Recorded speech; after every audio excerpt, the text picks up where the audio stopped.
Assalamualaikum.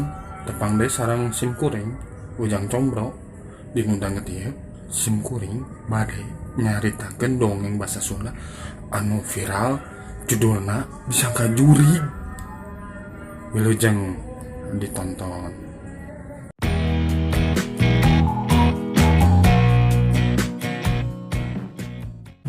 Kejadian ieu teh kalaman waktu kuring sok resep keneh mamakaman.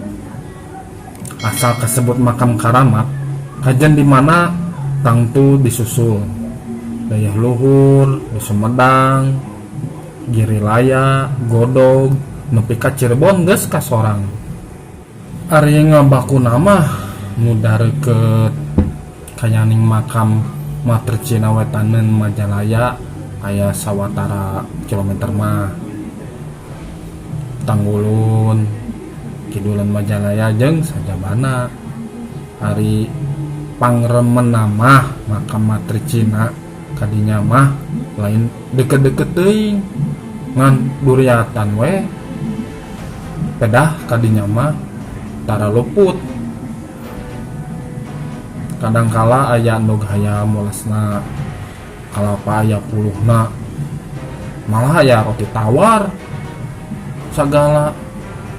Sedangkan zaman hari tamah roti tawar teh masih keneh kaitung barang mewah teu cara ayeuna.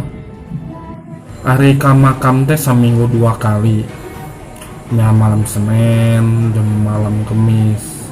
Aya nu hayang beunghar, aya nu hayang abus digawe, aya nu hayang boga salaki, aya nu hayang nyandung sangkan ulah kapanggih ku nu kolot. Wah, separupa pisan mun teu salah mah malam Senin. Kulantaran aya pekerjaan rumah aljabar. Nya inde teh geus rada peuting. Kira-kira tengah sawah Sukanegla aya nu gegerowan ngan tadi dagoan. Ari geus deukeut teh tela ngagerowan teh budak ngora anu umurna kira-kira 20 tahunan.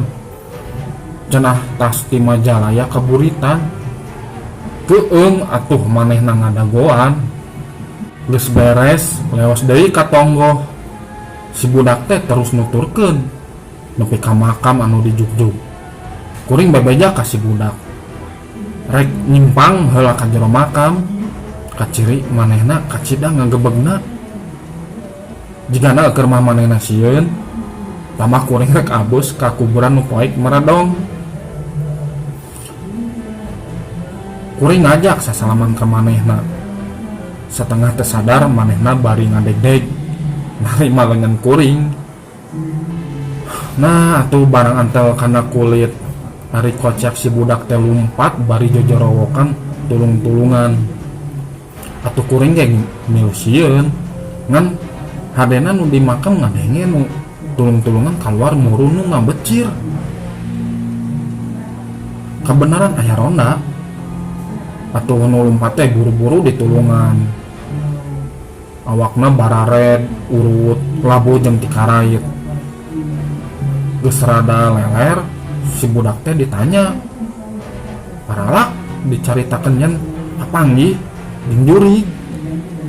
Atuh kuring parang ngadenge caritaanana teh we teu kuat nahan pikaserieun. Sararea olohok barang geus dicaritakeun ku kuring yen nu disangka juri teh kuring pisan. Atuh ger sararea jadi rame. Dasar borangan ampir we cilaka ku pamola sorangan. Katama-tama meureun waktu sasalaman leungeun tis anyar. Mung sakitu wae dongeng Sunda anu judulna disangka juri di sim kuring ujang combro. Tong hilapnya like, share, subscribe, dan komen. Mugi kahibur.